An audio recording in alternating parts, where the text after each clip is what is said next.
All right, /dev teamfight tactics : remix rumble learnings. I haven't read this yet, so I'm about to actually have my first reaction to this. With about a month left in Remix Rumble, it's time to reflect upon what we promised to deliver this set and how we can improve for our next set. Before we get into it, I'd like to remind you that the Remix Rumble Championship will be held the first weekend of March 1st to 3rd, and at the very end of the final day, we'll be dropping our next dev drop, which will reveal what we've been working on for our next set. ... All right, this is always a deep dive, so put on your favorite Remix Rumble mixtape and let's get started. All right, well, there's another reason for you guys to watch the World Championship, because they are going to reveal set 11. Do we want to read the TLDR? I feel like we just skipped that because they're going to go through it. Looking back. To start off, let's take a look at the last learnings article, see how we did, and directly respond to the points we brought up last time. Legends. Oh, man. In our last learnings piece for Runeterra Reforged, we talked about how Legends would not be part of our next set, but might be a concept we revisit for the future. Monka W. For now, that future seems far off. Whew. Until we can find a system of pre-game selections that don't come with the negative impact of reducing variance a wide amount, we're not rushing to jump back into the space. So Legends, or a concept similar to them, likely aren't coming back this year. We'll update you if this changes. And the crowd goes wild. Portals. Portals have made the opening of each game a healthy experience by replacing opening carousel. True. We can't stress how little we missed the weird APM check at the start of the game to get your desired components. That was the worst thing about opening carousel for sure. In addition to doing away with that, the different portals add elements of variance and excitement to the start of the game. Much like beginning a run of a roguelike game. When you start those Scuttle Puddle or Prismatic Symphony games, you know you're in for a treat. Yes, that's exactly the language I would use. I'm in for a treat. We thought that starting Remix Rumble with lower to mid-impact portals would allow players to learn the complexities of a new set in a less hectic environment. But over time, it became clear that players wanted more impactful portals right away. Delaying more high-excitement portals was ultimately not the correct move. But moving forward with our next set, we will have a pretty big announcement. At this point, we believe that portals are like augments and are going to stay as a permanent part of the game. Okay, so portals are now, like augments, going to stay a permanent part of the game. So now we have set 3 and set 6 as permanent mechanics. Okay, so on the one hand, I actually think that stage 1 carousel being gone is so good. But the thing is, this portal is, the portals have been actually really good for game-to-game variance. And I do think that portals have ultimately been a net positive. The only thing is that we have to make sure that portals are good. Because if we have a lot of things like Silver Symphony, The Sump, or Stillwater Hold, or let's see, what else are things that people don't like? Golden Finale, right? Like no one's that excited for that. But at the same time, how many times can we do something like Scuttle Puddle, right, before people feel like that's kind of boring and whatnot? I'm not saying Scuttle Puddle is that boring. I actually kind of like it compared to a lot of other players, but I worry that now the TFT team has to balance portals and augments and champions and traits and items and whatever mechanic they do. It's just a lot. There's a lot going on, you know? Wait, I like the Sump.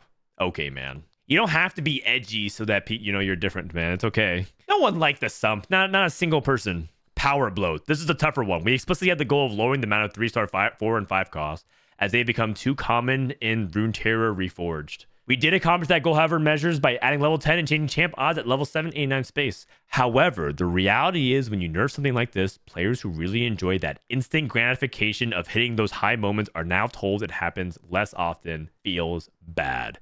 We knew this would come with some pain, as anytime someone didn't hit during Remix Rumble, they'd point to these changes as the cause, even if untrue. Oh, I can hear the tone. Man, this sentence. Oh man, I can taste the displeasure Mortdog has had with this last 3 words. Even if untrue. My God, tell us how you really feel. Tell us how you really feel, man. I'll talk a bit more about this in a later section. But for our next set, expect pretty minimal changes in this space. There will be a few level odds changes now that headliners are gone, but otherwise level 10 is sticking around and bag sizes are staying as is. Just to be clear, we'll not be adding level 11 just because it's our 11th set. Okay, that's funny. I like that. Pack sizes are staying as is. Ooh. Oh, man. I don't know. Wait, why? Because we don't want people to hit 3 stars? The reality is when you nerf something like this, players who really enjoy the instant gratification. I mean, it's not... Okay, instant gratification, why is he making it feel like it's a social media era issue? Instant gratification, isn't this the exact buzzword that people talk about, like the TikTok generation, like generation, like the Zoomers, Gen Z? These youngins with their instant gratification. I think the reality is hitting 3 stars is fun. Chasing something like 3 stars in general has this element of do you hit, do you not is like really exciting. And bag sizes feels like it messes with that. But they must be really happy with it, like design-wise. And the reality is, too, if they have a bunch of augments and portals and other things that bloat the game, like part of the reason why headliners feel so crazy is because you hit free 2-star, you get a bunch of augments, you get a bunch of stuff through portals. Like if you're not hitting your 2-star, your 2-cost 3-star, like by early stage 4, the reason why you're feeling so behind on tempo is because of things like that. But I don't know. This doesn't feel good right now. The bag sizes. I think the bag sizes are like a big reason why some people like didn't like the sets. But maybe headliners changes all that, and we can't see past it. I'll give it a try, but I'm not a fan. Because the thing about bag sizes, if you really think about it, is like if you say that it's for the health of the game, in reality, a lot of players want to queue up and hit whatever they want. Part of what made 3.5 fun for the beginning was that you got to load up and play mech, or you got to play like celestials, or you got to play like the mastery bang bros or whatever, and like you got to play it and have a lot of fun because you can hit it and like kind of relive it. Now, I'm not saying that we make everything 50 bag size, but there's an element of the player base that kind of just wants to like experience the game, and it feels like bag sizes are like actively getting in the way of experiencing the game. It feels like it just builds a lot more frustration. But kind of what Vengo Flame is saying in chat, we haven't seen the bag size changes with no chosen, right? We haven't seen what bag sizes are like without headliners, so we can give it a try. But I might be one of those vocal people that feel that I'll be saying that bag sizes feel so bad. I don't care even if it's untrue. Okay, I mean I kind of do if it's untrue. You can't tell me that bag sizes didn't feel bad. The bag size change didn't feel bad. No more headline means no more superfan. Well, I mean superfan's a trait, so they're gonna change that out. Okay, skins and accessibility. Last set we saw a shared appreciation of the accessibility and readability of champions using their base skin. This led to a conversation that we shared in our last learning articles for TFT's future in having more Runeterra themed sets in the future. Nothing to announce right now, but I can confirm at least one set in the next 2 years will be Runeterra themed. There may be even more. You'll just have to wait and see. Ooh, okay. So, you know what this says? This says that they already are planning 2 years out in advance. Wow. That's a big step. One thing about TFT doing 3 sets a year, it means that they have to get ahead, right? Like the production cycle is shortening, so they have to plan ahead. They're now planning 2 years out. TFT confirmed for 2026. That's great news. That's great news. Exciting low-cost units. We've continued this pattern to an extent with champions like Annie, Yasuo, and Headliner Bard. But I wouldn't say we crushed it with Remix Rumble. However, this wasn't a one-off, and Headliner in particular made one-cost reroll comps pretty tough to be viable without being a bit too strong. Champs like Corki and Nami never really got their chance to shine, primarily due to the nature of their abilities. That being said, we're still continuing in a direction of making low-cost champions unique, fun, and having their own fantasy to explore for our reroll joyers and flex players alike. I mean, I think Yasuo actually ended in a good spot. You guys remember how insane Yasuo was at the beginning of PBE? He was blatantly overpowered, way too crazy. Now, Yasuo's pretty fun, I think, actually. I don't know. And I know people don't like losing to Annie reroll, but I think Annie can be pretty fun, too. Yeah, I mean, look at Headliner Bard, right? More stuff like Bard, Yasuo. I think people like that kind of scaling aspect of it. I think Yasuo's pretty dope. Set complexity and balance. On the balance side of things, we put an extra effort to make sure the set launched in a good state. We want our 10th set to start off with a bang, and we want the Vegas Open to be an enjoyable experience for everyone who watched and played in it. And while balance will likely never be perfect, you have to admit Remix Rumble was a massive improvement. That is true. That is true. No, okay, before you guys type your XCDs and LULs in chat and Keck Ws, it is true. You have to admit it was a massive improvement. But Mortdog, I'm just going to say it right here. Okay, when the bar is as low as Kai Cenat sitting in a seat for Jaylen Brown to jump over for a dunk, There's no room to go up, but there's no room to go anywhere but up, man. Like, come on. The bar was so low. The bar was so low. 9.5 was one of the worst balances that we've seen in any set at TFT. The statement is not wrong either. You have to. It was a massive improvement. It was a massive improvement. And I think also, I will go out and say that the state of balance is some of the best we've seen. It's almost like too crazy, right? It's almost too crazy. You go to like the Reddits, the subreddits that's glow up, like r/glow up, and you see people from like 6 years and they look like a different person, right? They lost like 120 pounds. They got into badass shape. They like got a new haircut. They stylize themselves, right? They have piercings and cool tattoo. Like they're completely different. The gap is so big. It's almost hard to appreciate. It's almost hard to appreciate because like 9.5 was so terrible. And set 10 is way, way, way, way better, like light years better. But in history, I think it will be remembered as a really well-balanced set, all things considering. Is it perfect? Absolutely not. There's definitely things that could be improved. I wish they improved 14.4 more, but alas, it's pretty damn good. The only B patch was okay. Here we go. The only B patch was a planned one over the Riot-wide winter break, but otherwise nothing was ever way off base. Again, not perfect. True damage emblem, disco, heartsteel, etc., but a big improvement. We're gonna continue this and hopefully get even better with our team gaining more experience as time goes on. I mean, amen to that. The Riot team definitely is getting more experience, and I'm glad to see where it is. That being said, first of all, it's appreciated. Two, I'm down for Mortdog to not do this wager anymore.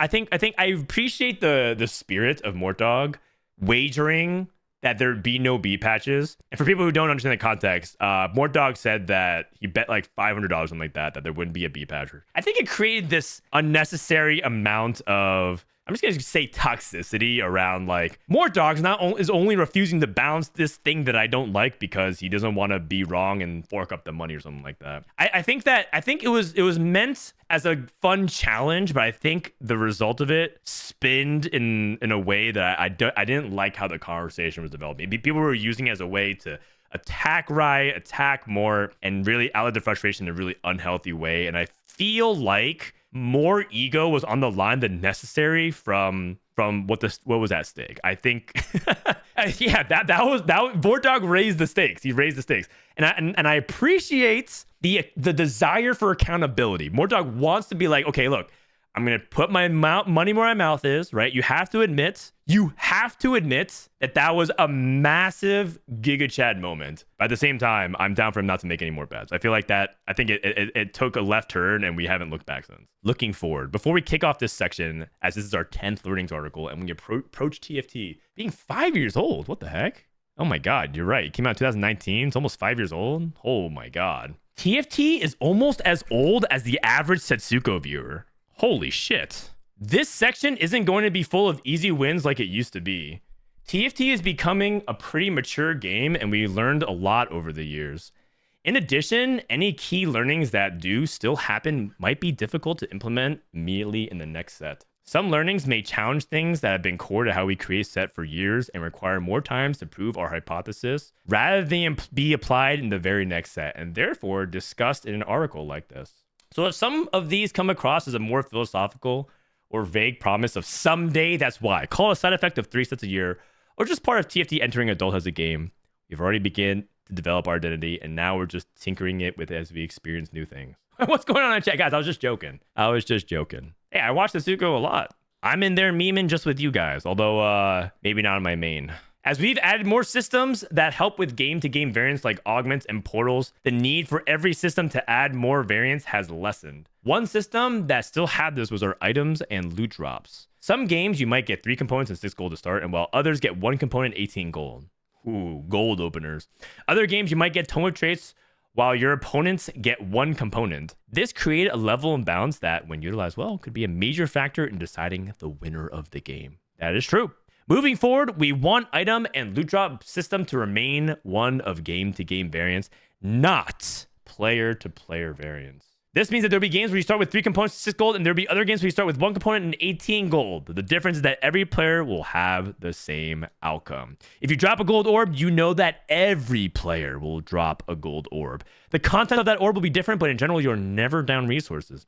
And this makes every game feel different, but fair.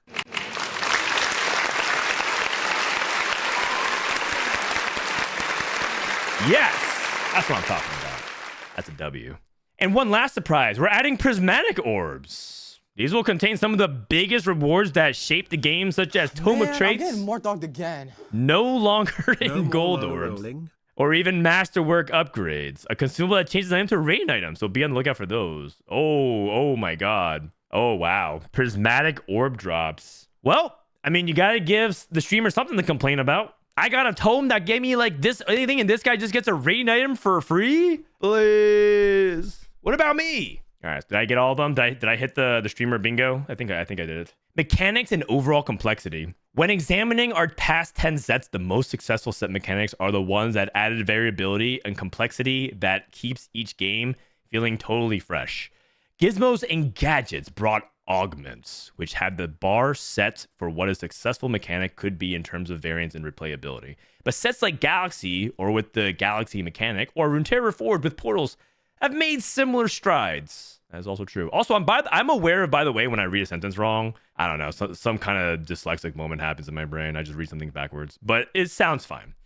Augments and portals in particular are such a wide canvas of design space and player possibility, and because of that, we are happy to have them be permanent and keep expanding and iterating on them each set. But in a world where augments and portals are permanent features of the game, this means future mechanics have to do less lifting in terms of variance and complexity. I just remember that one of the most overused intros for movie trailer reads is like in a world where augments and portals are permanent features of the game. This will allow us to use mechanics more as sources of thematic exploration or novel spaces to try out with a new system/mechanic. Who knows? Maybe we'll one day discover the new augments like we have with portals. Interesting. A new augments like we have with portals. Are they talking about portals with augments? Whoa.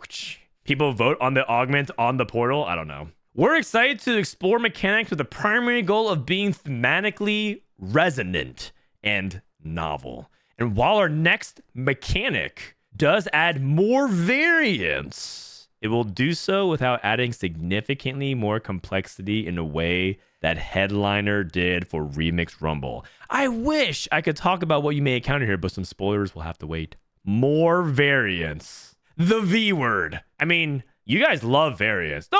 Hold on. People are typing Bedge, Despairs. Wait a second. Hold on. What are the most Mortdog? What are the most popular portals again? Let me pull this out. Real quick. I need to fact check you guys. Where is it? This guy tweets like an essay every day. Where is it? Scrolling down. Where are you at?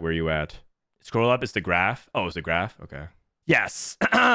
The most voted on portals by the top 1% player base are Scuttle Puddle, 70.8%. Let me zoom this up for you guys with bad vision. For you nearsighted people. Crab Rave, 66.2%. Wandering Trainer, 58.1%. Quadra exclamation point. Loose subscription, 57.3%.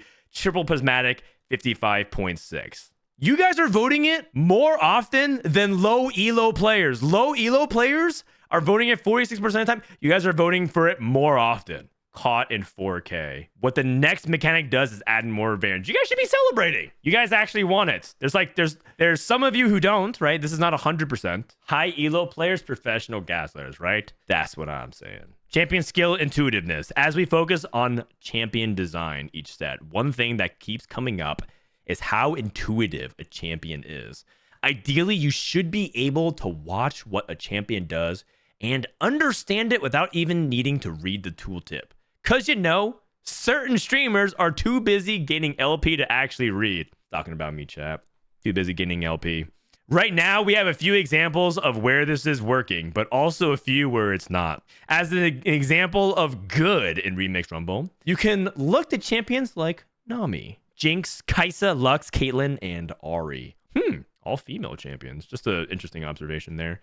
I think it's because some people are looking a little bit more closely, if you know what I mean. Each of these you can watch and play and get how they work. Something like Jinx is an especially good example because even if you don't know the full details of what the minigun and rocket launcher do, you can see that each time the mana bar fills up, Jinx swaps gun and her autos take on a different feeling. I'm not gonna lie, I actually didn't even realize Jinx had 2 different gun modes until like a month into the set. That's because I didn't play much Punk.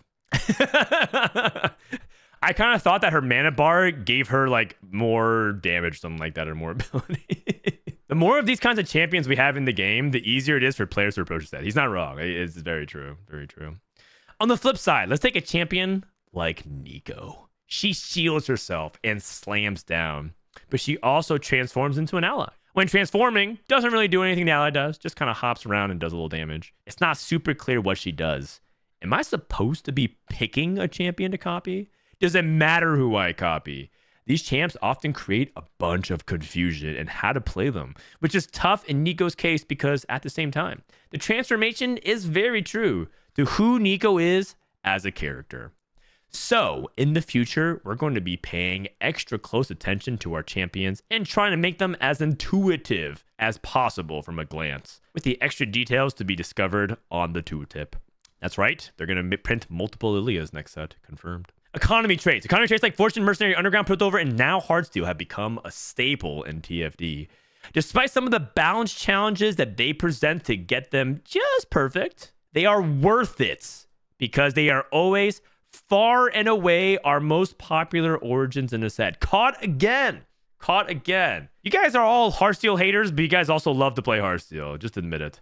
Players love to take big risks for big rewards in those higher moments that they can show off to their friends. These traits aren't going anywhere anytime soon. Oh man, Fortune. Oh, it reminds me of my first YouTube video. My first YouTube video was 7 Underground when I got the full heist. But they are presenting a challenge right now. Heartsteel launched originally as a cool new system of this dynamic, but it was too difficult to get that really big high moments. Not often could you hit 7 or 10 Heartsteel on stage 6 to get those 2,000 heart cash outs. So we added the raise the stakes mode, which made it more achievable to hit. But at the same time, it was still the same basic of lose a bunch to get rewards as so many of our trades do. Was that really the problem? Or was the problem that raise the stakes was too good? One of our big challenges moving forward is that we have to keep reinventing this space as players solve them each time. Fortune was great at first, and even pretty solid as Mercenary, but by the time we did that, the paradigm, the third time with Piltover, it was too soft and there wasn't enough actual risk. Players could regularly hit 10 loss streak like it was nothing. This won't be easy trying to do 3 times a year, but we are committed to it, despite the big challenge it is to pull it off. But like the trait itself, the payoff is worth it. I just want to say one thing.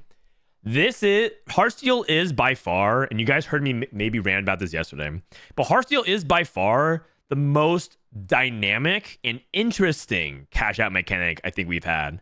Because every time you've played Fortune or Mercenaries or Piltover, you played the same board. You played around the same 4 cost. You roll for almost the exact same units, plus minus 1 unit. And it was almost the exact same thing every single time. Heartsteel, just to give you perspective of it, Sologa Song, my favorite EMEA streamer, has an entire tab dedicated to the Heartsteel level 8. And there are 1, 2, 3, 4, 5, 6, 7, 8, 9, 10, 11, 12, 13, 14, 15, 16, 17, 18, 19, 20 variations.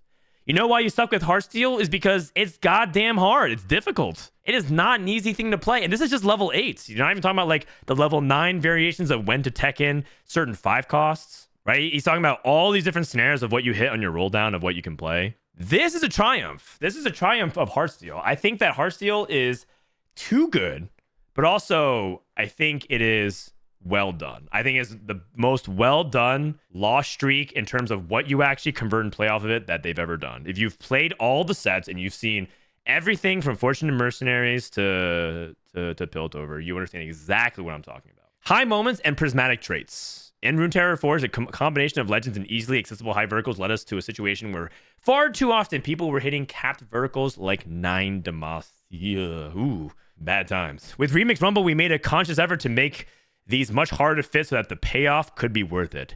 10 KDA, Pentakill, and Heartsteel, and more created extremely rare but insanely powerful high moments. This direction worked very well and allowed us to keep the power level of something that is worth getting excited for. With headliners departing, trait augments returning, and the improved loot system. Again. Oh, H-Boxer. Thank you for the 8 months. I was like, 8 what? I thought you were talking about my average placement in regional scrims. We need to be careful we don't accidentally revert and make these too easy to get again. So, We're preparing some limits and bounds to make sure this doesn't happen. One of the biggest changes is that through the augment system, we'll be limiting players to only ever getting +1 for a trait. Even if there are multiple ways to do so, such as +1 trait from gold augment and a totem change drop from ancient archives. This will be blocked from the beginning. Wow. This will be blocked from the beginning. I've always wanted to be blocked by Mortdog. I wouldn't not wanted to. I've always wondered what it would be like to be blocked by Mortdog. This help keeps the system in check without too crazy of a high roll being the only way to get this level of power. Do we like that? Isn't that kind of... I feel like for a lot of players, though, that is interesting, right? If they can chase that with the augment. That's a casual player killer. Well, yeah.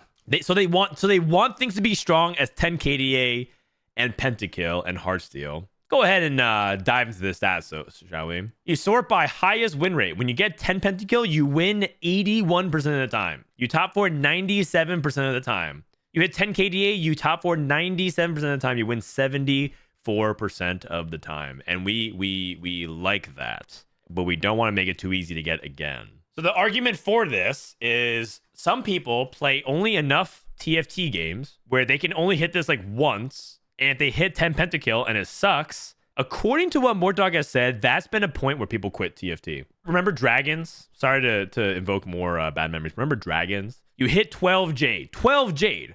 Like, that just sounds like, how do you even get 12 Jade on the board? When you realize Dragons counts +3, you know, that's how you get it. But 12 Jade, you finally get it.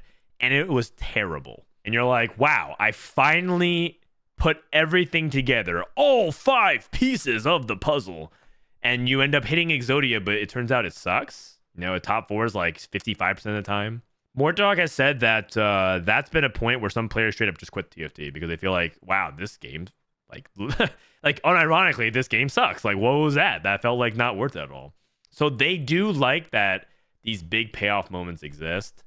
But yeah, I don't know if I want like 10 KD, 10 Pentakill equivalents to be like auto win. I guess it depends on this. Helps keep the system in check without too crazy of a high roll. We'll see. Because if Wandering Trainer exists, yeah. What if they don't? What if they just don't print 12J and 10 Pentakill? Well, I think it becomes less fun. I think the game is worse for it. People love powerful verticals. I say this all the time. Like, no one... Where is it? Show me the board. Heartsteel, Ezreal, Zed. Dude, nobody is like out here being like, dude, did you guys see... Wait, I have Yone already. I'll just put this can.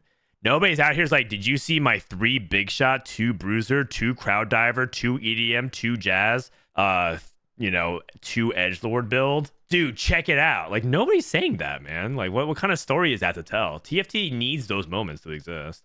If you're like, that's just nonsense when you're sharing about it. If you say like, but dude, I hit 19 EDM, everyone's like, whoa, what does that even mean? That's what it is. It's for a different type of player. If you're like, I don't think verticals should exist, it's for like it's for a different player. Also, for double up players out there, we know prismatic traits ended up too common, so we also made changes to keep double up in line with the base game as well. I heard this was actually an unpopular change. I heard that some double up players really played it as like a for fun hyper, like a crazy fortune's favor hyper mode, and then some people played double up and felt like it was ruining it. So apparently there was like 2 kinds of double up players. I don't know. I'm not a double up main. All right, on to the final section. Item uniqueness and artifacts. We made a lot of changes to our items over the past 2 sets, which resulted in the intended goal of lessening the divide between best in slot items and not best in slot items. To do this, we had to make... Why did he put this in quotation marks? To do this, we had to make our items have less narrow use cases. And to do that, we had to add a bunch of well-rounded stats to them. For example, Rapid Fire Cannon, a niche item that vastly empowered specific melee carries to the point of dependency on the item, became Red Buff, an item that cranked out attack speed, but also had damage amplification piece and a utility piece in the form of wound/burn. But Rapid Fire was also a more extreme case, like items like Bloodthirster, Blue Buff, Giant Slayer, and even Spear of Shojin became more general by adding different stats and effects. But now that so many of our items are in a healthy and flexible state, they become a bit stat heavy and less creative. While Rapid Fire Cannon was a balanced nightmare, it was an interesting item that did a creative specific thing. Agreed. I kind of miss RFC. That sort of creative, comp-enabling spark, pun intended, is important to us. But the variability it adds to our core item system is too much. So here's the big announcement. We're going to be putting that spark back into artifacts sometime during our next set. At some point during our next set, the team will be adding 20 new artifacts to the pool. That'll hopefully become the backbone to novel team building and highlight moment. Oh, okay. Here's a sneak peek one at right now. Introducing Suspicious Trench Coat. Number subject to change. Ooh, a sus trench coat. This artifact provides armor, magic resistance, and a unique passive where once per combat at half health, the holder splits into 3 copies of themselves, each with 25% max HP. Throw this on a frontliner with sustain or just a beefy frontliner, and you'll reveal who's really behind the trench coat. Oh my god. That's so cool. So that you can get like a Zac effect. You just split into Zac. Once per combat at 50% HP, the holder splits into 3 copies of themselves, with each with 25% max HP. That's actually kind of cool. Kage Bunshin no Jutsu. Sorry, I've been watching a little bit of Naruto lately, so I have it fresh on top of mind. And that's it. Oh, it's so great to be writing one of these for the 10th time, because that means we're still growing. We're still growing, and learning. On behalf of the entire team, thank you for playing TFT, where you just joined or you've been around since the beta. The next time you'll see from us is with our next set's release announcement. So until then, take it easy. All right.